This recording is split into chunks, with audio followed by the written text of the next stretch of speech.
big bet the night before that the markets would bounce back. At that moment, the stock market looked like it would open up big, and I was excited to make money. I'm having breakfast at the Dean and DeLuca on the bottom floor of One World Trade Center. My then business partner, Dan, and I start walking back towards my apartment. Dan turns to me and says, "Is the president coming in today?" Points up in front of us to a low-flying jet cutting through the sky right towards us. A second later, a microsecond, a second that will never repeat. Everyone on the street instinctively ducks. My eyes open. I see the plane scream straight into the building, accompanied by the loudest sound ever. Imagine a god opening up the door of a giant attic. Dan and I run to the nearest fire station. We want to help. One guy throws us 2 suits to wear inside the buildings. "Put these on." And then he asks, "Are you guys firefighters?" "No, but we can help."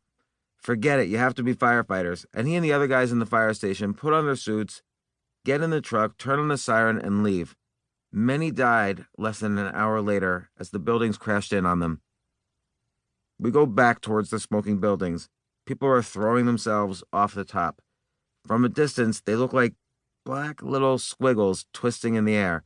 Up closer, you see the more familiar outlines of bodies. Then the buildings start to shake and then tumble, sending up enormous amounts of smoke and blackness. We run back to my apartment. The black cloud covers the entire building.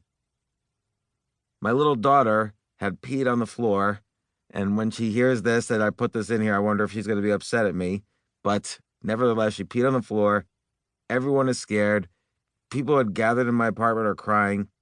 Everyone feels powerless. Nobody knows what to do. Announcements blasted over a bullhorn tell us to leave the area, but we don't. Is it safer outside or inside, we wonder. Our windows are pitch black, all the dust and destruction trying to pound their way into the apartment.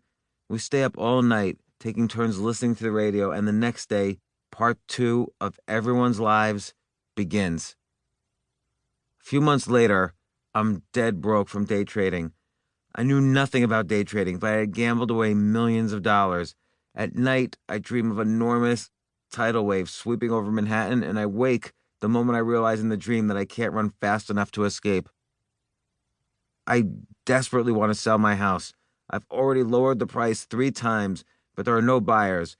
Every day I call the broker, and he says, "Move the price down again." But I don't want to, but I have to do it anyway. More waiting. I look at my bank account again, $143.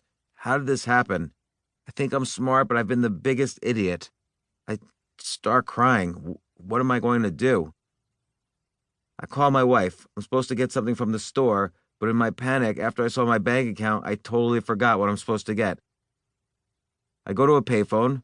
New York City still had them at this time in 2001, and I start dialing.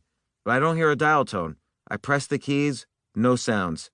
I feel something against my ear. I pull the phone away, but it's sticky and grabbing onto my hair. The phone is covered in shit. Human shit? Dog shit?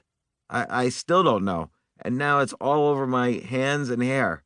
When I was 8 years old and thought my future would take me from success to success, I never would have predicted this moment. I drop the phone quickly. I yell out, but people keep walking by. Dead broke, shit in my hair, and I forgot what I'm supposed to get at the store. That night, I go to my neighbor. I'm desperate. "Hey, do you think I can get a job investing at the fund you work for?" He looks down, maybe a little embarrassed that he even has to answer me, and he hesitates. I'm feeling red. I'm feeling like I'm going to cry again. I hate asking people for things. He says, "You might need a little experience, like maybe a degree in finance, or maybe you need to work at a fund or a bank for a while and start from the bottom. There's a lot of people trying to get into this business. It's hard to skip the line." I really hate when people tell me that. I had to change. Once again, I had to change. I had to change everything. I had to find something I could be obsessed about. I had to get good at it. I had to make money from it. I wanted to feed my family, and I needed to do it right away. I didn't have 10,000 hours. I needed to skip the line. I've woken up in the middle of the night, 3 in the morning, many, many, many times, opening my eyes into that dark blue, so many voices racing in my head.